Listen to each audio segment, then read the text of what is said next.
BLG education YouTube channel पर आप सभी का स्वागत है। और आज का ये video 12th biology chapter number 2 का रहने वाला है। देखिए, सबसे पहले हम चर्चा करेंगे पुरुष जनन तंत्र की। तो इसमें आपको चित्र दिखाई दे रहा है। पुरुष जनन तंत्र श्रोणि क्षेत्र में स्थित होता है। श्रोणि क्षेत्र देखिए आप नीचे की साइड में आपको नज़र आ रहा है। इसके मुख्य भाग निम्नलिखित हैं। पहला है टेस्टिज, जिसको वृषण बोलते हैं। वृषण कोश के अंदर है यह प्राथमिक जनन अंग है जो उदर गुहा के बाहर वृषण कोश में स्थित होता है। यह तापमान को शरीर से 2 से 2.5 डिग्री सेंटीग्रेड कम रखता है, जो शुक्राणु निर्माण के लिए आवश्यक है। सहायक नलिकाएं चित्र में आपको दिखाई दे रही हैं। वृषण जालिकाएं, शुक्र वाहिकाएं, एपिडायमिस और शुक्र वाहिनी। सहायक ग्रंथियां इसमें है शुक्राशय, प्रोस्टेट और वल्वो यूरिथ्रल ग्रंथि। इनका स्राव शुक्र प्रदवे, जिसको सेमिनल प्लाज्मा कहते हैं, बनाता है। ये आपको ध्यान रखना है। इसके बाद में हम चर्चा करते हैं स्त्री जनन तंत्र की। तो स्त्री जनन तंत्र है, इसमें आपको दिखाई दे रहा है इस चित्र के अंदर। देखिए, स्त्री जनन तंत्र भी श्रोणि क्षेत्र में स्थित होता है। इसके अंतर्गत प्राथमिक और द्वितीयक अंग आते हैं। अंडाशय की बात करते हैं। ये मादा प्राथमिक जनन अंग है जो अंडाणु और हार्मोन कौन कौन से, एस्ट्रोजन, प्रोजेस्टेरोन उत्पन्न करते हैं। इसके बाद में आप अंडवाहिनी को देखिए, फैलोपियन ट्यूब्स। यह लगभग 10 से 12 सेमी लंबी नली जो अंडाशय से गर्भाशय तक जाती है। निषेचन इसी नली के एम्पुला मतलब तुम्बिका भाग में होता है। तो परीक्षा में कई बार पूछा जाता है कि निषेचन कहाँ होता है, तो एम्पुला या तुम्बिका भाग में होता है। गर्भाशय की बात करें तो नाशपाती के आकार का अंग जहाँ भ्रूण का विकास होता है, इसकी आंतरिक परत एंडोमेट्रियम कहलाती है। युग्मक जनन, जिसको गैमेटोजेनेसिस कहते हैं। तो स्पर्मेटोजेनेसिस सबसे पहले हम चर्चा करते हैं, फिर oogenesis की चर्चा करेंगे। मतलब शुक्र जनन क्या होता है। वृषण की शुक्र जनक नलिकाओं में शुक्राणुओं का निर्माण शुक्र जनन कहलाता है और यह प्रक्रिया यौनारंभ से शुरू होती है। स्पर्मेटोगोनिया जो कि डिप्लॉइड होता है और ये किसका डेवलपमेंट करता है, प्राथमिक स्पर्मेटोसाइट्स का निर्माण करता है। और फिर इसमें मियोसिस डिवीजन होता है, अर्धसूत्री विभाजन होता है, जिससे द्वितीयक स्पर्मेटोसाइट बनते हैं। और फिर इनसे क्या है, दोबारा से अर्धसूत्री विभाजन सेकंड के बाद में स्पर्मेटिड बनते हैं जो कि एप्लॉइड होते हैं। और फिर ये स्पर्मेटिड शुक्र कायंत्रण के बाद में शुक्राणु में डिवाइड हो जाते हैं, शुक्राणु में कन्वर्ट हो जाते हैं, कायंत्रित हो जाते हैं। नोट, एक प्राथमिक स्पर्मेटोसाइट में 4 शुक्राणु बनते हैं। तो एक प्राथमिक स्पर्मेटोसाइट से कितने बनेंगे, 4 शुक्राणु बनेंगे। क्यों? क्योंकि 2 अर्धसूत्री विभाजन होते हैं। एक अर्धसूत्री विभाजन में क्या है, 2 अगुणित कोशिकाएं बनती हैं। तो दोबारा उन्हीं में होगा तो फिर 4 बन जाएंगे भाई। अंडजनन की चर्चा करते हैं। अंडाशय में परिपक्व अंडाणु के निर्माण की प्रक्रिया को हम क्या कहते हैं, अंडजनन कहते हैं। और यह प्रक्रिया मादा के भ्रूणीय विकास के दौरान शुरू होती है। किसके दौरान शुरू होती है, भ्रूणीय विकास के दौरान शुरू होती है। oogonia ये क्या है, डिप्लॉइड है। और इससे क्या बनता है, प्राथमिक oocyte बनता है जो कि डिप्लॉइड है। और फिर इससे द्वितीयक oocyte बनता है जो कि हैप्लॉइड है। और इसके साथ में प्रथम ध्रुवीय पिंड भी बनता है। फिर हैप्लॉइड अंडाणु बनता है और द्वितीयक ध्रुवीय पिंड का निर्माण होता है। तो वही सेम प्रक्रिया है जो कि आपने शुक्र जनन में देखी, वही अंडजनन में होती है। लेकिन इसके अंदर क्या होता है, एक ही सक्रिय रहता, बाकी के जो 3 हैप्लॉइड है ना, जो आपने पोलर काय वगैरह वो देखे, ध्रुवीय पिंड देखे, तो वो सारे के सारे निष्क्रिय हो जाते हैं। तो नोट, एक प्राथमिक oocyte से केवल एक ही अंडाणु बनता है। तो इसका जो रेशियो कई बार परीक्षा में पूछा जाता है, तो शुक्र जनन अंड जनन का जो प्रतिशत है वो क्या होता है, मतलब रेशियो प्रतिशत। तो यहाँ पर आप देख सकते हैं 4:1 बोल सकते हैं। इसके बाद में हम चर्चा करते हैं आर्तव चक्कर मेस्ट्रुअल साइकिल। तो देखिए, मादा प्राइमेट्स जैसे बंदर, लंगूर और मनुष्य में पाए जाने वाले जनन चक्र को हम आर्तव चक्कर, जो कि लगभग 28 से 29 दिन का होता है, तो इसको आर्तव चक्कर आप बोलते हैं। इसकी मुख्य 4 प्रावस्थाएं होती हैं। पहली है आर्तव प्रावस्था, जो कि पहले दिन से 5वें दिन तक होती है। गर्भाशय की एंडोमेट्रियम परत टूट जाती है इसमें, जिससे रक्तस्राव होता है। दूसरी है पुटक की प्रावस्था, जो कि 6ठे दिन से 13वें दिन तक होती है। प्राथमिक पुटक विकसित होकर के ग्राफियन फॉलिकल बनाता है और एस्ट्रोजन हार्मोन का स्राव बढ़ता है। अंडोत्सर्ग तीसरी जो स्टेप प्रावस्था है, 14वां दिन होता है। ये LH हार्मोन का स्तर सर्वोच्च होता है, जिससे ग्राफियन फॉलिकल फट करके अंडाणु मुक्त करता है। चौथी है पित्त प्रावस्था, जो कि 15वें से 28वें दिन होती है। तो बचा हुआ फॉलिकल कार्पस ल्यूटियम में बदल जाता है और गर्भावस्था के लिए प्रोजेस्टेरोन स्रावित करता है। तो यहाँ पर मासिक चक्र है, मेस्ट्रुअल साइकिल है। इसके अंदर जो भी परिवर्तन होते हैं गर्भाशय के अंदर, आप देख सकते हैं। जो भी प्रावस्थाएं मैंने अभी बताई हैं, सारी की सारी इसके अंदर आपको नज़र आ रही हैं। पहले से लेकर के 28वां जो दिन है तब तक की जो भी प्रोसेस होती है ना, इसमें देख सकते हैं। ये प्राथमिक कूप बनता है, फिर ग्राफियन कूप बनता है, ये देख सकते हैं आप। फिर डिम्बोत्सर्ग होता है, फिर पित्तपिंड, कार्पस एल्बुकस, ये निष्क्रिय कंडीशन है। ठीक है, और यहाँ पर देख सकते हो ये चरण है। निषेचन और अंतरोपण देखिए। शुक्राणु और अंडाणु के संलयन को निषेचन कहते हैं। यह प्रक्रिया फैलोपियन ट्यूब के एम्पुला या तुम्बिका क्षेत्र में होती है। तो कहाँ पर होती है? एम्पुला या तुम्बिका। पीछे मैंने बताया था शुक्राणु का एक्रोसोम अंडाणु की जोना पेलुसिडा परत को भेदने में मदद करता है।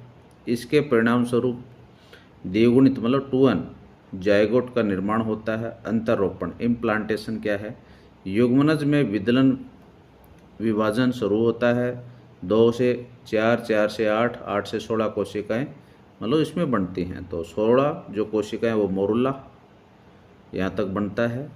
अंत ये ब्लास्टोसिस्ट मतलब कोरक पुट्टी में बदल जाता है। कोरक पुट्टी में 32 कोशिकाएं होती हैं, ध्यान रखें, में बदल जाता है। निषेचन के लगभग 7वें दिन ब्लास्टोसिस्ट गर्भाशय की एंडोमेट्रियम भित्ति से जुड़ जाता है। इसे अंतरोपण कहते हैं। तो ये दिन पूछा जाता है, कौन से दिन एंडोमेट्रियम भित्ति से जुड़ जाता है? तो 7वें दिन। तो यहाँ पर देख सकते हैं प्रोसेस आप। युग्मनज से देखो 2 सेल स्टेज आ गई, फिर 4 सेल, फिर आप देख सकते हैं 8 सेल, फिर मोरुला ये 16 का, फिर ये 32 का। यहाँ पर फिर ये रोपण हो गया। यहाँ पे देख सकते हैं आप, ये देखो यहाँ से आया ये और यहाँ पर रोपण हो गया। ठीक है, आगे की प्रोसेस आप देख सकते हैं चित्र में। बहुत ही बढ़िया तरीके से मैंने समझाया इसको। सहगर्भता और भ्रूणीय परिवर्तन देखिए। यहाँ पर चित्र को भी देखें आप, किस प्रकार से एक बच्चा है वो डेवलप हो जाता है। ऊपर की जो ये देखिए युग्मनज से किस प्रकार से 2 कोशिकाएं, फिर 4 कोशिकाएं, मोरुला, ब्लास्टुला, और फिर आप देख सकते हैं भ्रूण यहाँ पर रोपण हो जाता है। फिर 3 वीक, फिर 4 week, 5 week, 6 week, 7 week, 8 week, फिर 3 मंथ, फिर 5 मंथ, फिर 7 मंथ, फिर 9 मंथ। तो ये आखिरी स्टेज है। अंतरोपण के बाद भ्रूण और माता के गर्भाशय के बीच एक संरचनात्मक और कार्यात्मक इकाई बनती है, जिसे अप्रा या प्लेसेंटा कहते हैं। अप्रा भ्रूण को ऑक्सीजन व पोषण देती है और अपशिष्ट हटाती है। हार्मोनल स्राव कौन कौन से हैं ये परीक्षा में पूछे जाते हैं। अप्रा है HCG, HPL, estrogen, progestogen hormone स्रावित करती है, जो गर्भा जो अवधि है या गर्भावस्था है उसको बनाए रखते हैं। तो आपसे पूछा जाएगा कि गर्भावस्था है उसको बनाए रखने वाले हार्मोन कौन से हैं जो कि अप्रा के द्वारा स्रावित किए जाते हैं। तो ये चारों हार्मोन आपको याद रखने हैं। भ्रूणीय विकास के चरण, तो पहला माह भ्रूण के हृदय का निर्माण, दूसरा माह पाद और अंगुलियों का विकास, 5वां माह है सिर पर बाल आना और भ्रूण की पहली गति। इसके बाद में प्रसव और दुग्ध स्राव, 9 माह सहगर्भता अवधि होती है। तो प्रसव की बात करते हैं। मानव में गर्भकाल लगभग 9 महीने का होता है। पूर्ण विकसित भ्रूण और अपरा से प्रसव के संकेत उत्पन्न होते हैं। इसके कारण पीयूष ग्रंथि से ऑक्सीटोसिन हार्मोन निकलता है, जो गर्भाशय में तीव्र संकुचन करा करके शिशु को बाहर निकालता। तो ये प्रक्रिया क्या कहलाती है? प्रसव कहलाती हुई। इसके बाद में हम बात करते हैं किसकी? दुग्ध श्रवण की। तो दुग्ध श्रवण क्या है? देखिए, प्रसव के बाद माता की स्तन ग्रंथियों से दूध का स्राव शुरू होता है। शुरुआती कुछ दिनों के गाढ़े पीले दूध को कोलेस्ट्रम या खीस कहते हैं। वेरी इंपॉर्टेंट है। क्या कहते हैं? कोलेस्ट्रम या खीस कहते हैं। इसमें शिशु की रोग प्रतिरोधक क्षमता बढ़ाने के लिए IgA antibody, very very important, भरपूर मात्रा में पाई जाती है। तो 30 यहाँ पर मैंने क्वेश्चन ऐड किए हैं। तो प्रत्येक क्वेश्चन का आप आंसर दें और लास्ट में इनके आंसर दे रखे हैं तो उनको आप देख लें। पहले तो आप कोशिश करें आपके कितने क्वेश्चन, मैंने आपको समय दे रहा हूँ यहाँ पे। मानव जनन प्रक्रिया मुख्य रूप से किस प्रकार की होती है? अलैंगिक, लैंगिक, मुकुलन, विखंडन। तो आप इनके जो आंसर है बताने का प्रयास करें। मैं आंसर नहीं बताऊंगा आपको, लास्ट में मैंने दे रखे हैं, वीडियो के देखना आप। दूसरा है वर्षण उदर गुहा के बाहर वर्षण कोश में क्यों स्थित होते हैं? इसका क्या रीजन है? तीसरा है शुक्र जनन की प्रक्रिया कहाँ होती है? ये आपको बताना है। चौथा है लीडिंग कोशिकाएं कौन सा हार्मोन स्रावित करती हैं? पांचवा है शुक्राणु के शीर्ष पर स्थित एक्रोसोम का निर्माण किससे होता है? सारे क्वेश्चन आए हुए हैं पीछे। स्त्री जनन तंत्र में निषेचन कहाँ संपन्न होता है? मानव मादा में आर्तव चक्कर सामान्यतः कितने दिनों का होता है? 28 दिन के आर्तव चक्र में अंडोत्सर्ग सामान्यतः है किस दिन होता है? गर्भावस्था को बनाए रखने वाला प्रमुख हार्मोन कौन सा है? अंडोत्सर्ग के बाद बचा हुआ ग्राफियन फॉलिकल क्या स्रावित करता है? 11% मोरुला भ्रूणीय विकास की कितनी कोशिकाओं वाली अवस्था है? ये आपको बताना है। 12 का है ब्लास्टोसिस्ट का गर्भाशय की एंडोमेट्रियम भित्ति से जुड़ना क्या कहलाता है? 13 का है अपरा द्वारा स्रावित होने वाले हार्मोन कौन कौन से हैं? 14 का है प्रसव के लिए संकेत कहाँ से उत्पन्न होते हैं? 15 का है प्रसव के समय गर्भाशय में तीव्र संकुचन कौन सा हार्मोन करता है? 16 का है दुग्ध स्राव के शुरुआती दिनों में निकलने वाला पीला दूध क्या कहलाता है? 17 का कोलेस्ट्रॉम में कौन सी एंटीबॉडी प्रचुर मात्रा में पाई जाती है?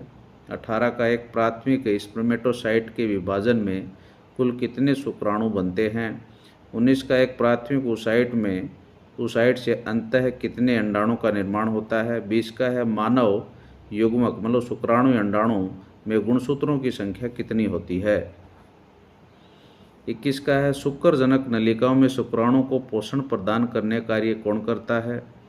22 का है अचल स्पर्मेटिड का गतिशील शुक्राणु में बदलना क्या कहलाता है? 23 का है मादाओं में प्रथम बार मासिक धर्म का आना क्या कहलाता है? 24 का है मादाओं में रजोनिवर्ती की सामान्य आयु क्या मानी जाती है? 25 का है मानव मादा में सहगर्भता की कुल अवधि कितनी होती है? 26 का भ्रूणीय विकास के दौरान भ्रूण का हृदय किस महीने में बनता है? 27 का भ्रूण के सिर पर बाल और उसकी पहली गति सामान्यतः कब दिखाई देती है? 28 का अंडाशय से अंडाणु के निकलने को कौन सा हार्मोन प्रेरित करता है? 29 का है नर में कौन सी ग्रंथि वीर्य का लगभग 60% भाग बनाती है? और 30 का भ्रूणीय अवस्था में सभी ऊतकों और अंगों का निर्माण किस प्राथमिक परत से होता है? तो 30% मैंने ऑब्जेक्टिव टाइप लिए थे। यदि आप 30 के 30 से ही कर देते तो आपकी बहुत अच्छी तैयारी है। इस चैप्टर को आपने बढ़िया तरीके से समझा है। अब इनके आंसर देखिए ऑब्जेक्टिव टाइप, आप स्क्रीनशॉट ले सकते हैं और मिला करके देखें इनको, और वीडियो को पॉज करके देखें। तो 30 तक के मैंने आपको बता दिए। इसके साथ में ये जो क्लास आपकी समाप्त होती है। धन्यवाद।